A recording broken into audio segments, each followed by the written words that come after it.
Un rappel urgent. Il faut racheter le temps. Il faut racheter le temps car les jours sont mauvais. Voici la parole du Seigneur Jésus à notre endroit. Cette parole n'est pas une chanson, mais c'est un avertissement.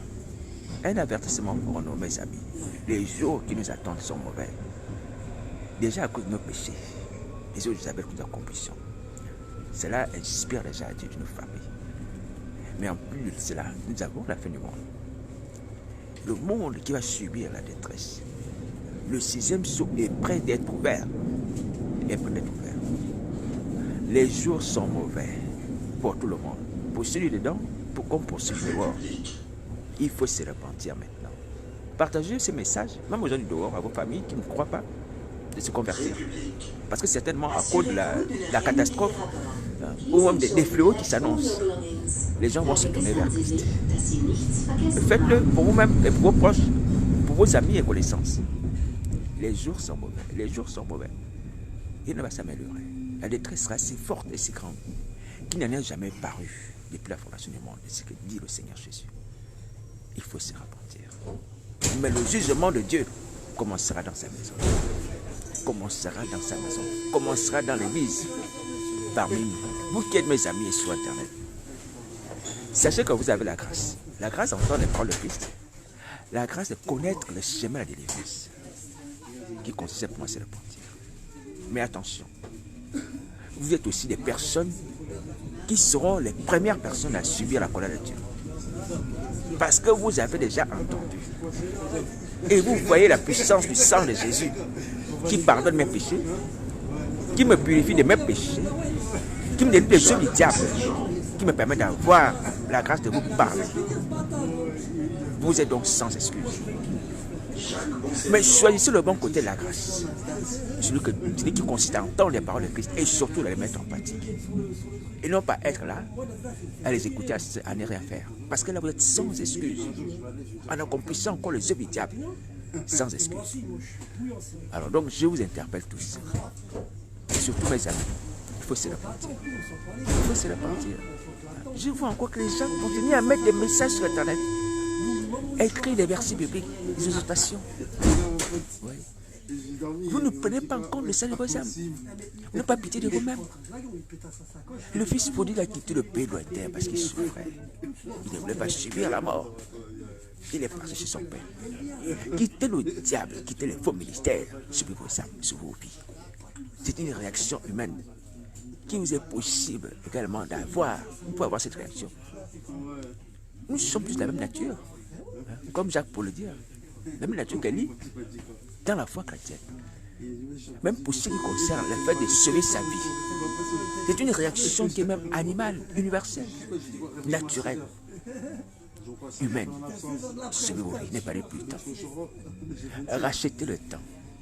Rachetez le temps, mes amis. On a perdu beaucoup de temps. On a perdu beaucoup de temps. Je vous dis la vérité, vous serez regrettés. Vous allez vous rendre compte que vous pouvez être sauvé.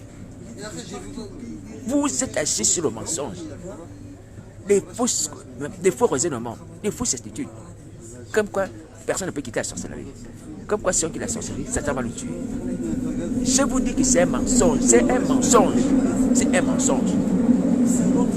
Jésus-Christ Nazareth vous dit qu'il va vous pardonner, qu'il va vous délivrer de la sorcellerie, il va vous protéger. Comme vous voyez son sang agir dans ma vie. Et mieux que dans ma vie. Parce que je ne marche pas selon ses préceptes. Il va vous délivrer. Si vous mangez la chair de Christ, vous buvez son sang. Vous faites la sainte avec vous. Il sert dans le corps de Christ. Vous êtes libéré de ce mal. Si vous priez chaque jour, chaque nuit, autour du sang de Christ, vous protégez. Vous serez protégé de Satan. Dieu a dit aux enfants d'Israël, quand je verrai le sang, je ne vais pas frapper vos maisons. Mais je vais frapper les Égyptiens. Mais vos maisons, je ne vais pas frapper quand je verrai le sang. Le sang de Jésus s'arrête, le sang de l'agneau, de Moïse, que les enfants d'Israël ont mis sur leur maison. Est-ce que vous entendez? Est-ce que sans faire fuir Satan, le diable, il va nous protéger? Si on coin nos corps, nos âmes, nos esprits, nos maisons, nos lieux de prière, du sang de Jésus, par la foi, Vous allez voir, Satan et ses démons ne vont pas pénétrer. Ils ne vont pas pénétrer. Certes, tout enfant de Dieu est éprouvé, parce que ton doit être salé de feu, mais c'est la volonté du Seigneur. Mais pour ceux qui nous récupérer pour les servir le diable, impossible. Quand on a quitté Christ, impossible, il ne peut te tiens. Si toi aussi tu tiens ferme, tu ne pourras pas être relâché. Satan ne pourra pas t'apprendre. Impossible. Alors donc, applique-toi maintenant à mettre ces choses en pratique. Toi qui entends ces messages chaque fois, tu es mon ami sur Internet. Sache que c'est une grâce, mais ça peut aussi être une condamnation. Et le châtiment va commencer par toi. Parce que tu es mieux instruit des choses qui concernent le salut des âmes par rapport aux gens du dehors, ou par rapport aux gens des autres églises qui n'ont pas cette faveur que Dieu nous fait d'entendre le Saint-Esprit. Vous voyez? Mais je souhaite qu'il en soit ici pour tout le monde, s'ils sont tombés, soit dans ce pays, soit à Paris ou ailleurs, ou ceux qui ont Internet, et qui n'ont pas Internet. Que Dieu nous accorde cette faveur d'entendre des paroles de repentance, des paroles de rachat, des paroles de délivrance, la possibilité d'être délivré de la sorcellerie à manger cette scène. Mais partagez aussi ces messages. Partagez-le. Alors je viens vous dire que la parole de Jésus Nazareth, ce qu'il m'a ordonné de nous dire aujourd'hui, c'est sur le temps. Le temps. Alors, le temps, parce qu'on a parlé beaucoup de temps. Le temps, parce que la colère arrive. Il y a un temps fixé pour la colère, mais jamais pour ce qui nous concerne, les gens de l'église. Le Seigneur Jésus va dire à Jézabel, je lui dis, t'en fais qu'elle s'est répandue, mais il va passer la page sur la punir. Il va te soigner. Mais il va l'acheter soigner. Ça ne se répand pas. À un moment donné. Oui. Aujourd'hui, on ne se répand pas. Ça veut dire que notre châtiment peut arriver d'un moment à l'autre.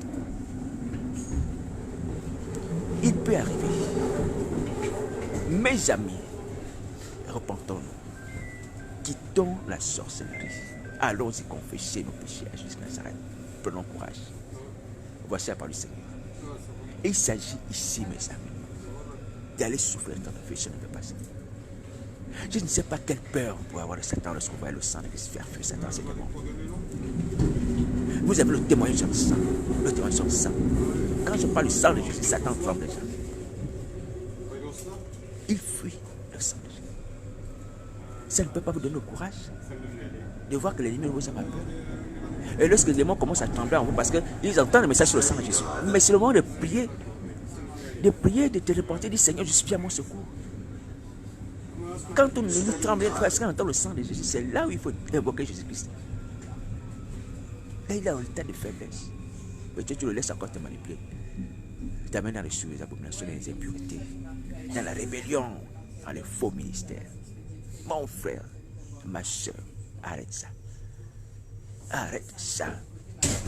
Tu n'as pas le même sort que Satan, c'est démons. Tu n'as pas leur sort. Non. Pour toi, tu as la grâce. Tu as la grâce qui soit bonne, comme dit le Seigneur. Notre péché abonde, c'est vrai. Mais la grâce aussi, elle sera abondée. Dieu est un Dieu d'équilibre. Est un Dieu d'équilibre. Voici pourquoi aujourd'hui, mes amis, vous-même vous le voyez, que cette grâce est vraiment grande envers nous, qui avons connu Christ. Nous qui avons connu Christ, avec la nature de nos scandales, la grâce est grande. Elle est grande. Elle est grande. On est surpris. Oui. Mes amis, mais il ne faut pas se fier à cette grâce pour continuer à pécher. Jusqu'à ce qu'il respecte sa parole. Scrupuleusement, il respecte sa parole. Mais il y a aussi un temps. Comme la Bible dit, il y a un temps pour tout. Il y a un temps pour la grâce, il y a un temps aussi pour la colère.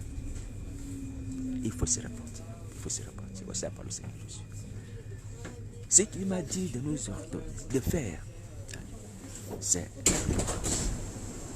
la repentance. De prendre en considération le temps qui passe. De prendre en considération le temps qui passe. Ne soyez pas étonnés, mes amis. Ne vous dites pas, mais comment Dieu va nous frapper? Comment Dieu va nous châtier? Nous avons des exemples dans la Bible. Il n'y a rien de nouveau qui puisse nous atteindre ou bien nous arriver si ce n'est pas conforme aux Écritures. Dans l'Ézéchiel chapitre 9, les anges frappent les gens qui sont longtemps. On a une illustration. Ananias et Saphira sont tombés. Mais si seulement Ananias et Saphira sont tombés parce qu'ils avaient péché. Mais imaginons que il ne s'agit pas seulement d'Ananias et Saphira, il s'agit de toute une église qui est comme Ananias et Saphira. Qu'est-ce qui va se passer jusqu'à ce que ça va frapper? Il va les faire tomber de la même manière. Ouais. Si Ananias et Saphira avaient péché et qu'ils avaient eu les collaborateurs, ils seraient aussi frappés de mort de la même manière. C'est ce que le Seigneur je dis à Jézabel, dit, hein, je vais ajouter sur un lit. Et ensuite quoi? Et ensuite envoyer une grande tribulation à ceux qui commettent la avec elle. Et même il va frapper de mort ses enfants. Ça veut dire que Jézabel, ses collaborateurs, disons ses complices, ses amants, ses enfants, ça forme déjà un groupe d'individus, peut-être considérable. Je ne connais pas le nombre. Peut-être 10, 15, 20. Est-ce que vous imaginez? Jusqu'à ça promet, quand il dit qu'il va frapper Isabelle, ses amants, ses enfants, promet de châtier un groupe d'individus. Est-ce que vous voyez? Bon, imaginons que maintenant nous ne sommes plus un groupe d'individus qui se rassemblent dans un seul lieu, c'est un lieu de prière. On est plus que ça. Lorsqu'on regarde Facebook, vraiment, c'est avec les larmes aux yeux. Les gens qui ont les surnoms, grâce, aigle, tout ça, ils sont les ministères. Ça transmet la sorcellerie à tout le monde.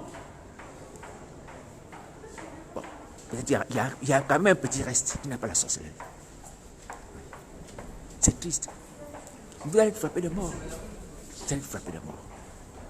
Mais je dis aux gens qui ont osé la sorcellerie dans l'église, répentez-vous. Ils vous ont rendu un mauvais service. Et ils vont vous condamner.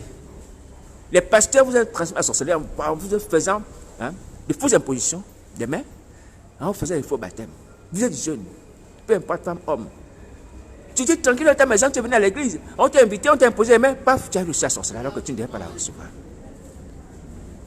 Ta situation n'est pas sans solution. Va te repentir au pied de Jésus quand ça s'arrête, confesse tes péchés. Laisse les gens qui tombent de la sorcellerie. Laisse-les. C'est pas la peine de rester avec eux. De faire comme eux. Comme tu es demain comme nous, faisons la même chose aux autres et demeurons ainsi. Non, quitte-les. Et il ne faut pas avoir la vengeance. C'est Dieu qui s'occupera de les punir. Toi, tu es venu à l'église tranquillement, on t'a donné la sorcellerie. Quitte ces gens-là. Va au pied de Jésus, ça va confesser tes péchés. Et jusqu'à ça n'a pas permis ça. Peut-être dans ton esprit, tu te dis, mais comment Seigneur tu as permis ça? Moi je viens à l'église, te chercher, te prier, et tout d'un coup, on m'impose les mains et je reçois l'esprit de sorcellerie. Pourquoi tu n'as pas empêché? Pourquoi tu n'as pas empêché? Jusqu'à ça, tu as empêché. Mais le problème, c'est que tu n'as pas été attentif. Ce n'est pas sa volonté. Tu n'as pas été attentif. Il y a eu certainement des signes, il y a eu certainement des choses qu'on t'a dit sur cet homme de Dieu, ou sur ta assemblée. Et puis toi-même aussi. Peut-être que tu étais païen. Bon, tu ne connaissais pas Christ, on t'invite un dimanche comme ça. Mais peu importe la nature. Mais une chose est sûre, que Nazareth n'a pas failli. N'a pas failli.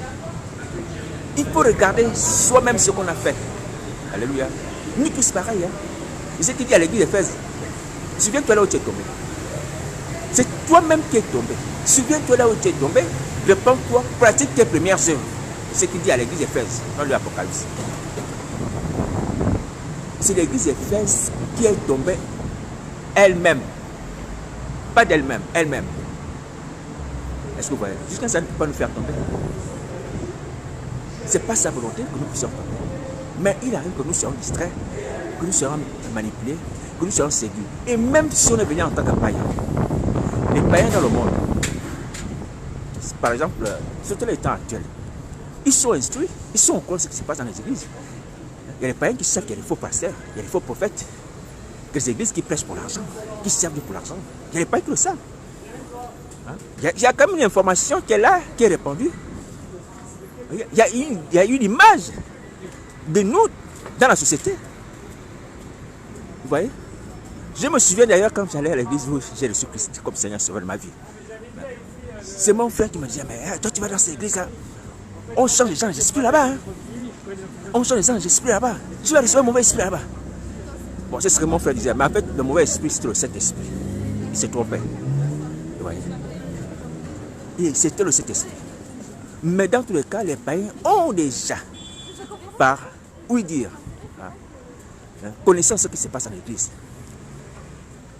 Connaissance de ce qui se passe dans l'église. Toutes ne sont pas comme aujourd'hui, c'est vrai, mais il y en a beaucoup dans lesquels on prêche l'argent, la prospérité, l'impudicité, les scandales. D'ailleurs, vous-même sur YouTube, vous ne voyez pas? Les païens ne voient pas ça, ils ne voient pas ces scandales-là. Vous voyez? Alors c'est pour dire que si, à un moment donné, même si on a été trompé, on est venu innocemment à l'église, on a été manipulé, mais on est quand même informé de ce qui se passe dans le monde. Les chrétiens sont informés de ce qui se passe dans les sectes. On est informé de ça. Que dans les sectes, les gens sacrifient leur vie, sacrifient leurs enfants, leurs femmes, on le sait. Donc quand tu vas aller dans une secte, et comment te demander la vie de ta femme, tu ne vas pas faire l'innocent, tu le sais. Les pasteurs, vous qui êtes partis dans les sectes, vous saviez ça. Vous saviez ça. Surtout que nous avions la révélation du Saint-Esprit. Vous voyez? On ne peut pas prendre Jésus-Christ de Nazareth au défaut de quoi que ce soit.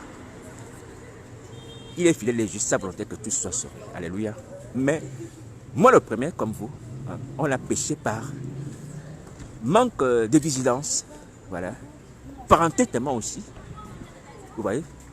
Bon, alors donc, même si tu as reçu la sorcellerie, par l'entremise d'un homme de Dieu, d'une femme de Dieu, d'un groupe soi-disant de Dieu, groupe de prière, d'intercession, des choses comme ça, de veiller, peu importe les faux baptêmes là, avec les faux saints. Il ne faut pas en vouloir à ces gens, quitte-les, sépare-toi, va au pied de Jésus, confesse tes péchés.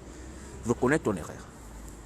Parce que Dieu est fidèle. Et ça, ce sont des idées fixes. Je vous ai dit qu'il faut avoir des idées fixes sur Dieu. Dieu est fidèle, Dieu est parfait, Dieu est vrai. Ça, il ne faut même pas douter de ça. Il n'y a pas de variation. Il n'y a pas de variation. Dans mon âme, dans votre âme, je souhaiterais que ces idées soient comme des socles inamovibles qu'on ne peut pas bouger. Est-ce que vous voyez? Qu'on ne peut pas bouger. Des piliers. Dieu est parfait. Dieu est vrai. Tout homme est menteur. C'est ce que la Bible dit. Alléluia. Jésus-Christ Nazareth est bon. C'est-à-dire quand quelque chose m'arrive, je dis Seigneur, tu es bon. Il y a rien à faire. Même si tu ne comprends pas, tu es bon. Jésus-Christ, tu es parfait. Jésus-Christ, tu es vrai. Même si tu m'est arrivé, je sais déjà que tu n'as pas tort. Tu n'as pas tort. Ni Dieu ni son Fils, personne n'a tort.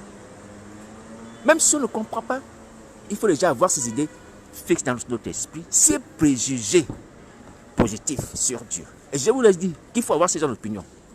Parce que c'est biblique et c'est vrai. Si vous sondez et si vous demandez au Seigneur, mais comment s'est passé que cette chose m'est arrivée, il va te montrer tes erreurs.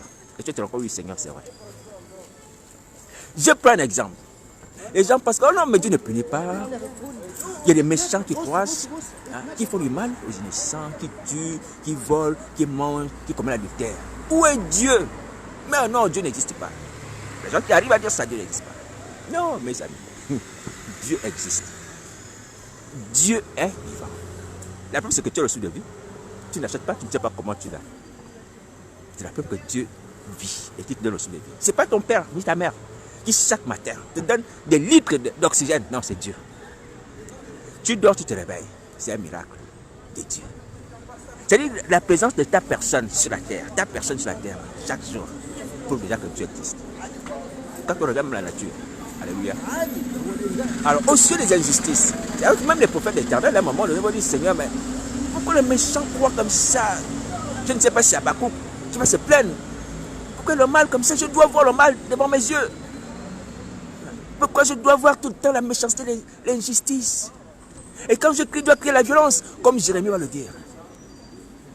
Où es-tu, Seigneur? Dieu agit. La Bible dit que Dieu est miséricordieux et compatissant. C'est son caractère. Et la Bible dit que Dieu est lent à la colère. Lent à la colère.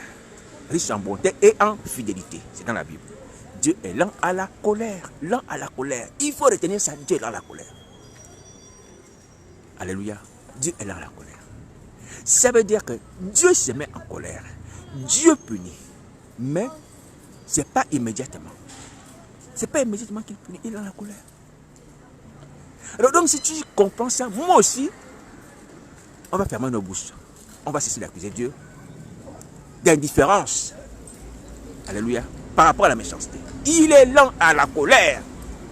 C'est sa nature. Alléluia. Dieu ne voulant pas que les hommes soient punis. Dieu ne voulant pas que l'homme soit détruit. Même le pécheur qui devrait son salut à cette lenteur de la colère. Pourquoi? Parce que si Dieu n'était pas là dans la colère, moi qui vous parle, il y a longtemps que je serais mort enterré. Parce que j'étais un enfant de colère. Mais à cause du fait que Dieu était là vis-à-vis de moi, il a patienté. Et voici qu'un beau dimanche, on m'a parlé de Jésus-Christ. Et on m'a demandé, est-ce que tu veux donner ta vie à Jésus? J'ai dit oui, je veux donner ma vie à Jésus. Et ma vie a été changée. La patience de Dieu à mon endroit, comme dit Pierre, a été source de mon salut. La lenteur de la colère de Dieu à mon endroit a été une source de salut. Est-ce que vous voyez? Il faut voir les choses aussi dans ce sens-là. Quand Dieu est dans la colère, il y a des gens qui saisissent un moment l'opportunité dans leur vie de changer, de ne plus être des enfants de colère, de ne plus attiser la colère de Dieu. Alléluia. Et donc cette lenteur est bénéfique pour eux. Et ces gens ne peuvent que s'exclamer, Seigneur, merci pour avoir plus patience vis-à-vis de moi. Parce que quand je me souviens des actes de méchanceté, de cruauté que je commettais, j'aurais pu mourir à ce moment-là. Si tu étais un Dieu prompt à la colère, prompt à châtier, rapide, dans les exécutions à Satan, je serais mort enterré. Et je le dis encore aujourd'hui. Si j'avais vécu au temps de la loi de Moïse, il y a longtemps que j'aurais été lapidé. Lapidé. Que la grâce du sang de Jésus, oh Seigneur Jésus, la grâce du sang de Jésus soit célébrée. Que mon âme ne cesse jamais de rendre témoignage, cette grâce-là. Non seulement parce que la grâce nous permet aujourd'hui d'avoir la repentance, mais la grâce nous permet également d'avoir accès à l'héritage des enfants d'Abraham. Nous sommes enfants d'Abraham aujourd'hui, à cause du sang de Jésus. Comme Paul pour le dire, aux païens, vous tous là, vous étiez loin, vous étiez éloignés, mais vous avez été rapprochés à cause du sang de Jésus. Vous êtes maintenant enfants de la promesse, enfants d'Abraham, par la foi en Jésus, à cause du sang de Jésus. La patience de Dieu agit. La lenteur de Dieu dans le châtiment agit. Mes amis, mais seulement attention. Il y a un temps aussi pour la faire, hein. Même si Dieu est là à la colère. Il y a un temps où il va exécuter sa colère. Il y a un temps pour tout. C'est écrit dans la Bible. Un temps pour tout. Personne ne connaît l'heure, ni le jour, mais Dieu seul. Donc il y a un temps. Donc cette colère qui se manifeste lentement, à un moment donné, ça va s'arrêter. Dieu va mettre stop maintenant sur le châtiment. Maintenant, cette lenteur-là, à châtier les gens, c'est fini. Maintenant, j'exécute. Et je vous ai dit, pour ceux qui concernent tout le monde, les gens doivent comme je dis dedans, que l'ouverture du 6e sceau, c'est pour bientôt. Là où les gens vont s'affoler, chercher à se cacher, hein, dire, oh, que les montagnes tombent sur nous, qui nous couvrent, parce que la colère de celui qui est assis sur le trône et de l'agneau est arrivée. Le jour de son châtiment est arrivé. Attention, attention, il faut se repentir pour ne pas subir cette colère et ne pas être surpris. Ces choses sont réelles. C'est par révélation aussi, en plus de la révélation de la parole de Dieu, par la révélation des songes, d'un songe que Dieu m'a fait grâce de voir ça. Sortez de vos léthargies, de votre sommeil, hein, réveillez-vous, allez prier. Que le sang de Jésus vous ouvre les yeux de cette espèce de voile qui vous retient là. Ouvrez vos bouches, commencez à parler à Jésus et ne vous arrêtez pas. Que vos langues soient déliées par le sang de Jésus. Parlez à Jésus. Arrêtez de me parler, de parler de ma vie. Parlez à Jésus pour saluer vos âmes. Je ne suis pas encore arrivé. Mais qu'est-ce que ça vous apporte, le fait de parler de moi, mes amis? Ça vous apporte quoi? Il y a quelqu'un que j'ai supprimé ce matin. Si tu me vois pleurer, et ça, ce qui t'intéresse, c'est dans ton commentaire. Va pleurer pour tes péchés, mon frère. Que je pleure, que je mange, que je dorme, que je ris. Est-ce que ça change ta condition? C'est qui change ta condition, toi, que tu verses les larmes au pied de Jésus-Christ. Et je nous dis au sujet des larmes, attention, hein, je l'ai écrit. Chacun doit pleurer pour son péché. On peut se lamenter pour nos frères. On peut se lamenter pour l'Église, comme le Seigneur Jésus le dit. Hein, que ceux qui se lamentent, ceux qui soupirent, parce que l'Église est foutue d'une certaine manière, parce qu'elle est scandale. Oui, ces gens-là reçoivent la marque. Mais à cause de ces lamentations, les autres qui commettent ces choses ne sont pas sauvés. Regardez bien le livre d'Ézéchiel chapitre 9. Il y a une certaine catégorie de personnes qui se lamentent, qui se disent, Seigneur, mais ta maison est devenue une cabane de voleurs. Donc ils soupirent par rapport à ce qu'ils voient. Ces adorations sataniques qui se font dans l'église, dans la maison de prière. Vous voyez, les figures de bêtes abominables, d'idoles. C'est des gens qui sont offusqués, vous voyez, affligés par ce que font les autres. Mais ces gens qui s'offusquent, c'est vrai, c'est une bonne attitude. Mais comme le Seigneur Jésus d'ailleurs, ils reçoivent la marque. Parce qu'ils ont les sentiments de Dieu. Alléluia. Ils ont les sentiments de Dieu. Voici les sentiments d'un enfant de Dieu. Et Paul peut le dire qu'il pleure aussi pour ceux qui ont péché. Mais seulement, le fait de pleurer pour les gens qui se pêchent, le fait de pleurer parce que l'église est détruite, n'a même pas ce qui détruit l'église à être sauvée. Ce qui amène ceux qui détruisent à être sauvés, c'est leur propre repentance à eux. C'est leur propre pleur à eux. Donc ne soyez pas là, vous allez dire, quelqu'un va pleurer pour moi. Après je serai sauvé, l'esprit sorcier va me quitter. Non, vous l'aurez. Quiconque évoquant le nom du Seigneur sera sauvé. Même dans les tribunaux humains, tu as commis un acte. Si tu as été la majorité, bien sûr, tu dois parler devant le juge. Ah, monsieur le juge, voici ce que j'ai fait. Tu n'as pas dit non, c'est mon ami qui va parler pour moi. Non, tu vas parler. Certes, il y a un avocat, mais tu dois parler. Les juges ont le droit de t'écouter. Ils doivent t'écouter. Il faut vous repentir. Pour ce qui me concerne, ce n'est pas grave. Qu'on se moque de moi, que Dieu soit loué. Mais je vous dis, mes amis, je ne suis pas encore arrivé. Il vaut mieux, même dans nos faiblesses, avoir le pardon de Christ. Même dans nos faiblesses, avoir le pardon de Christ. Que de servir le diable, se moquer de vos frères qui se battent pour la chair, qui se battent contre le péché, qui veulent sauver leur vie. Même là, dans leur faiblesse, prenez exemple.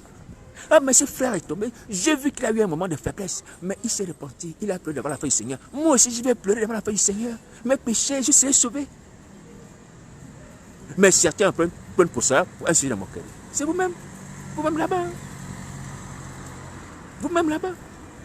Oui. Je ne sais pas ce que Satan vous donne. Mais il ne vous donnera rien. S'il ne vous donne le feu, les temps de feu, comme récompense. Les temps de feu comme récompense. Et tu vas sentir cette douleur-là, éternellement, dans ton corps, dans ton âme, dans ton esprit, ou du moins dans ton âme. Repentez-vous, convertissez-vous, mangez la chair de Christ, son sang, faites la paix du salut, dites au Seigneur, je viens habiter dans mon cœur, dites-tout la porte de mon cœur, comme tu le dis dans le livre de l'Apocalypse, que si quelqu'un entend ma voix, ouvre la porte, j'entrerai chez lui. Seigneur, viens entrer dans mon cœur. Il va entrer dans ta vie. C'est comme ça que je fais. Ma vie a été changée. Même si ce corps de mort m'amène encore des faiblesses, je rends témoignage. Quand on accepte Christ, on change. On change. Il faut simplement marcher sur l'esprit. C'est tout. Donc que personne ne mette en doute le fait que non, mais tu as dit que tu as accepté Christ. Mais comment ça se fait qu'on voit encore les faiblesses dans ta vie? Oui, c'est les faiblesses de ma vie. C'est parce que je ne marche pas selon l'esprit. Je l'accepte. Alléluia. David n'a pas caché son péché. Il dit non, j'ai péché. Je suis né dans le péché, ma mère m'a conçu dans le péché. Psaume 51. Alléluia. Ma mère m'a conçu dans le péché. Mais il va dire à Dieu, ne me retire pas ton esprit saint. Tu veux que la sagesse soit au fond du cœur. Fais donc pénétrer la sagesse dedans de moi. Change mon cœur, donne-moi un esprit bon. Alléluia. Il va dire ça à Dieu. Il va reconnaître son péché. Oui, je reconnais mes faiblesses. Mais cela n'annule pas la bonté de Dieu. Cela n'annule pas la parole de Christ qui dit que si quelqu'un est en Christ, c'est une nouvelle créature. Les choses anciennes sont passées. Voici toutes choses sont devenues nouvelles. C'est vrai. Si on marche sur l'esprit et non sur la chair. Donc ne soyez pas découragés. Non, vraiment, je suis cet aspect. Parce que vous m'observez, vous m'envoyez. Alléluia. Parce que les gens qui peuvent dire, mais non, mais toi tu dis ça. Mais on voit que tu as encore les faiblesses. Quand Satan te tente, tu tombes. Quand Satan te tente, tu tombes. Oui. C'est parce que je ne marche pas sur l'esprit. Je l'accepte. Je l'avoue. Je ne marche pas sur l'esprit. Mais si quelqu'un parmi nous marche sur l'esprit, il ne va pas tomber. Comme vous me voyez tomber. Et il va vivre comme les apôtres ont vécu. On ne peut pas nous la parole de Dieu parce que quelqu'un n'applique pas la parole de Dieu. Et dire que la parole de Dieu n'a pas d'effet, n'a pas d'efficacité. C'est faux. Alléluia. C'est faux. Moi, je le dis, c'est faux. Je ne marche pas sur l'esprit. Voici pourquoi il y a des faiblesses dans mon sommeil. Alléluia. Il faut reconnaître ses faiblesses. Mais cela n'annule pas le fait que si on a accepté Christ, on devient une nouvelle créature, les choses anciennes passent, c'est vrai, ça arrive. Ça arrive. Alléluia. Donc il faut simplement quoi? Il faut simplement que tous ensemble puissions accepter Christ comme Seigneur, maître de nos vies et marcher sur l'esprit. Et Satan n'aura plus la manipulation qu'il fait dans nos vies, dans notre sommeil. Alléluia. Dans nos âmes qui sont souvent faibles. C'est tout. Jusqu'à ce qu'elle est fidèle, sa parole est vivante. Sa parole est vivante. C'est-à-dire qu'elle a l'effet, sa parole. Quand on la pratique, elle a l'effet. Quand on la pratique sur soi, elle est faite. Quand on la pratique contre le diable, elle est faite. Quand on dit au nom de Jésus, Satan fuit. C'est la parole de Dieu qui le dit, non? Vous chasserez les démons à mon nom. Au nom de Jésus, Satan fuit. Elle a l'efficacité. C'est nous qui manquons de persévérance. C'est nous qui manquons de foi. C'est nous qui manquons d'assiduité dans ces choses. Alléluia. Donc voici pourquoi j'aimerais que vous ne puissiez pas vous décourager à cause des faiblesses que vous voyez dans ma vie. Je précise cela devant la face du Seigneur Jésus. Alléluia. Ne vous découragez pas par rapport aux faiblesses que vous voyez dans ma vie. Mes amis, la parole de Dieu est vivante. Elle est vivante. Elle a compris ce qu'elle dit. Tu es en Christ, une nouvelle créature, la sorcière va passer. La sorcière va passer. Tu veilles et pries jusqu'à ce que tu veilles et pries afin que tu ne tombes pas dans la tentation. Tu veilles, tu pries, tu ne vas pas tomber. Le mal de nuit ne va pas te corrompre. Je te dis la vérité. Veille et prie. Veille et prie. Tu vas voir. À un certain moment, c'est vrai, dans nos vies, on a expérimenté ça. Mais comme on n'a pas été persévérant tout le long de notre vie, tous les jours, voilà c'est pourquoi il y a eu une occasion de chute. Mais c'est annule pas la parole de Dieu. Hein. Donc ne vous dites pas que non, comme tu dis souvent ça, voici toi tu n'appliques pas, dont la parole de Dieu n'est pas efficace, il n'y a pas la possibilité pour nous également d'être sauvés et de vivre une vie de sanctification. Non, c'est pas vrai. C'est pas vrai. Alléluia, c'est pas vrai. Voici pourquoi les meilleurs modèles, ce sont les gens de la Bible. Alléluia, ce sont les gens de la Bible. Donc, ce n'est pas pour justifier quoi que ce soit. Hein. Les modèles sont les gens de la Bible. Alléluia. Voilà, maintenant si vous voyez quelque chose de bien en moi, quelque chose qui se rapporte à la Bible, puisque je suis au milieu de vous, quand je suis témoin de Jésus. Si vous voyez quelque chose de bien, le frère, c'est vrai, on voit ses faiblesses. Mais on voit que dans ses faiblesses, il se répand. Est-ce que la Bible dit que quand tu es tombé, tu te repens? Oui, la Bible dit ça. Mais faisons la même chose, puisque c'est biblique. La Bible déclare que si quelqu'un dit qu'il n'a pas de péché, c'est un menteur. C'est Jean qui le dit. Mais si nous confessons nos péchés, qu'est-ce que Jésus nous a fait? Il est fidèle, Dieu nous pardonne et nous purifie d'iniquité. Donc le frère, il est tombé. Mais il a confessé ses péchés, jusqu'à ce qu'il le purifie. Pourquoi tu vas te moquer de lui? Tu perds ton temps déjà. Alléluia. Fais comme le frère. Il applique aussi la parole de Dieu. Dans ses faiblesses, voici ce que Jésus nous dit. Après qu'ensemble puissions pardonner au salut. Lui, il regarde sa vie. Oh, il est tombé.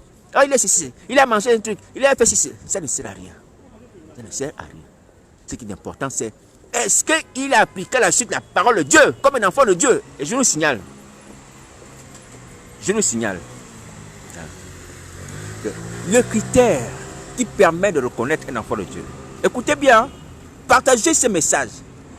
Le critère qui permet que le ciel, là-bas, Jésus-Christ, le Père, le Fils et les anges, les hommes de Dieu, les vrais, reconnaissent les enfants de Dieu, c'est la capacité de se repentir.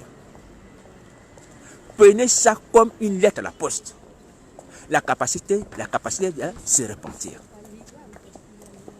Tu es enfant de Dieu, tu te repens, tu es reconnu par le ciel et par les hommes de Dieu qui ont l'esprit de Dieu. Tu es enfant de Dieu, tu es péché, tu ne te repens pas, tu n'es pas enfant de Dieu. Je vous dis la vérité. Je vous dis la vérité. Alléluia. Alors tu peux me dire, non mais l'enfant de Dieu, non, tu dois toujours pécher. Non, j'ai dit quand le péché arrive. Quand le péché arrive, un enfant de Dieu se repent. Je vous dis la vérité. Jusqu'à ça, tiens ça. Hein. Nous, on sera sauvés, non pas contre nos yeux. Mais on est sauvés d'ailleurs, non pas contre nos yeux, mais par... on est sauvé par la foi. Hein? On est sauvé par la foi. La foi au pardon des péchés. Alléluia. C'est ce qui va nous sauver. Mais ça ne veut pas dire qu'on doit vivre dans l'impiété, dans la suite. Non, non, non. Mais je nous dis que le critère qui permet de reconnaître l'enfant de Dieu, c'est la capacité à se repentir. David était l'enfant de Dieu. Dès qu'on vient dire que tu es cet homme-là qui a pris la brebis de l'homme pauvre, il a dit, oh, éternel mon Dieu, j'ai péché. J'ai péché, j'ai péché. Et il a vécu le psaume 51. Un enfant de Dieu. Alléluia. La capacité à se repentir. Je vous dis la vérité. Ceux qui seront rejetés, c'est ceux qui ont lavent leur robe. C'est ce que le Seigneur Jésus dit. Il dit, hein.